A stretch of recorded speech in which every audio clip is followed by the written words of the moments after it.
Let's now turn to the Middle East, where for the fifth time in 3.5 years, Israelis are back at the polls to vote in parliamentary elections.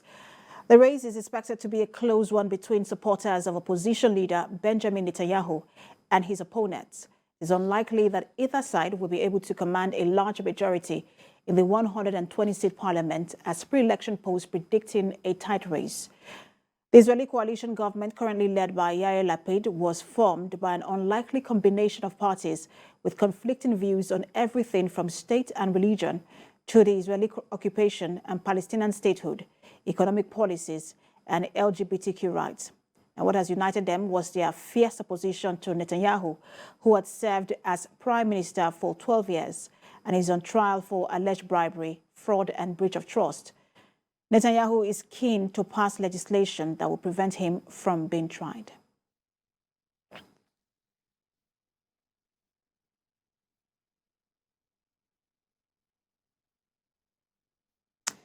Now, for more on the Israeli election, global affairs analyst Kelechi Decker joins me virtually here in Lagos. Good to have you join us.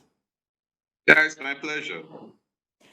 Now, the fifth election in about 3.5 years, and Benjamin Netanyahu is looking to make a comeback.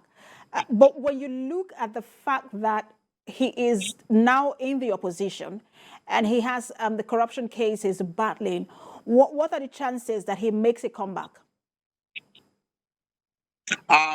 The chance is somewhat 50-50 for both the coalition group and both Mr. Benjamin Netanyahu, because the way Israel is presently, politically, economically, and culturally, is like what's playing out now is identitarian politics, whereby everybody is going back to their identity and trying to project their identity and use it to gain a lot of political support.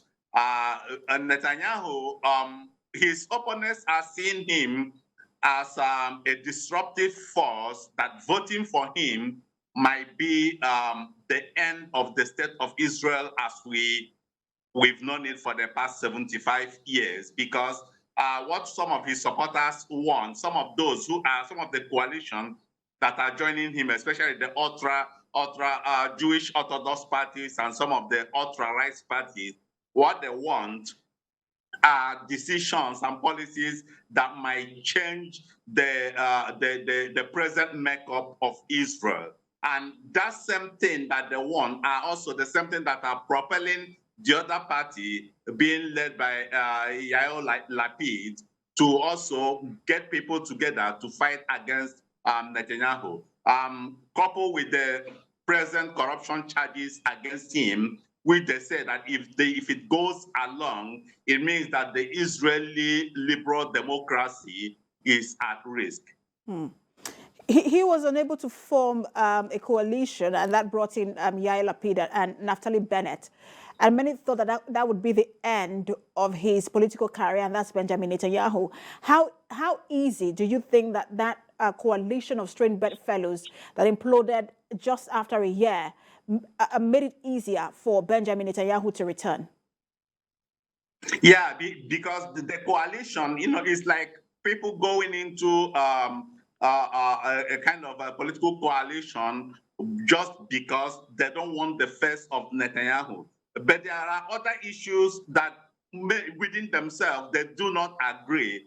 Within that coalition, you have some Palestinian parties who are calling for the independence of the state of Palestine. Then within the same coalition, you have some Jewish parties who want a two-state solution. Within that same coalition, you have some other parties who want pure a Jewish state that has nothing to do with Arabs. So, but because they have a common enemy, it becomes a situation of where your enemy's enemy becomes your friend. So they saw in Benjamin Netanyahu a bigger threat. They wanted to push him out without first and foremost addressing some of the differences amongst them. So after pushing Benjamin Netanyahu out, the differences amongst them started rearing its head. And that was what pushed them, to fall apart. And up till now, it's also quite interesting that they've not been able to address some of those issues, some of those differences. They've not been able to have a kind of a common ground on some of the issues that's been tearing them apart, like the state of Israel, like the two-state solution, and other issues. But that also has pushed a lot of other groups that are either anti-Palestine or anti-Arab or anti-two-state solution to also side with Mr. Benjamin Netanyahu. Although within that same coalition that are siding with Netanyahu, they have a lot of sticky issues that are yet to be able to resolve. And that's why a lot of posters coming out from Israel are projecting that this same election might end up in another stalemate. And you're right, when you look at the pre-election opinion polls, you find out that both sides are falling short of a majority. And one wonders, are we expected to see, or would you be surprised to see a sixth election in Israel anytime soon? Yeah, it's likely because the way Israel is going now, coupled with the challenges, the external economic headwinds as a result of the Russian-Ukraine war, and also the global economic challenges that are facing, so many people are angry. But the thing is that now they are angry at the way things are.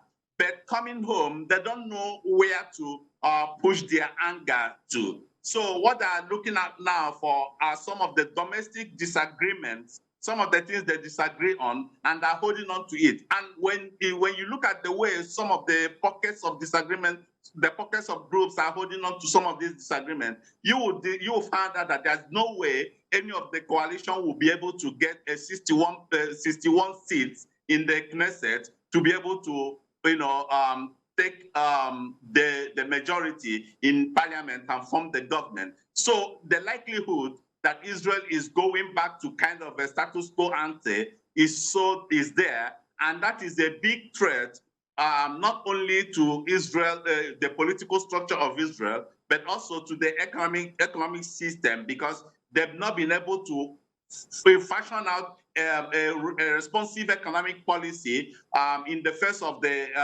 global financial and economic challenges that are facing, coupled with their regional challenges. So Israel is, I think Israel is facing a lot of the problems many other countries are facing, but their own is that they've not been able to sort out their political differences to be able to handle these challenges.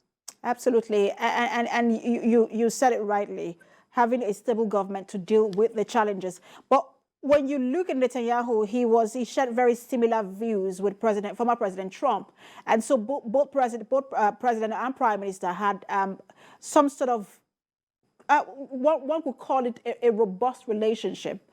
It was during Trump's time that Israel named Jerusalem, or Benjamin Netanyahu named Jerusalem as his capital, and then we saw the embassy being relocated to Jerusalem as well. And so now President Biden, it didn't quite work with President Biden so well, and then until Naftali Bennett came in. How do you think President Biden is viewing this election when you look at the fact that, look, this same person could return to power and shares very different views? Yeah, I think early in the week, the global left-leaning liberal Democrats all over the world heaved a big sigh of relief with what happened in Brazil, whereby a former Trumpist, Bolsonaro, lost to the former unionist and former president, Lula da Silva. And that also opened a door for Biden to have a very strong friend down South America. And what's happening now is that there seems to be globally, there seems to be that kind of a division, sharp division between the ultra-rights and ultra-left. And we don't have a lot of centrists. And that's why most people are calling for more centrists in a world that is so divided between ultra-rights and ultra-left. You saw what happened in Italy. You saw what happened during the French election. Then you see what's happening in Hungary, where the other ultra-nationalist leader is is holding sway. So the coming of Netanyahu, if he finally succeeds, will be viewed by many and not less the U.S. president as a kind of slap on the face of liberal democracy. And I don't think that their relationship will be so cordial. But that also depends on regional equations because of what's happening in Ukraine and Russia. National security trumps every other thing. So if the development in Ukraine and Russia continues and Iran continues playing the kind of role it is playing presently in Ukraine and Russia, then it means that even if Netanyahu comes in, he wouldn't like to have to start off on a very bad note with President Biden because they have a common foe in Iran. So the likelihood that they might try to mend their fences is there, but that depends on what happens during the U.S. midterm election. All right, absolutely. And one wonders how the Palestinians are also viewing this election. Thank you so much for talking to us, Global Affairs Analyst Kelechi Decker. Thank you.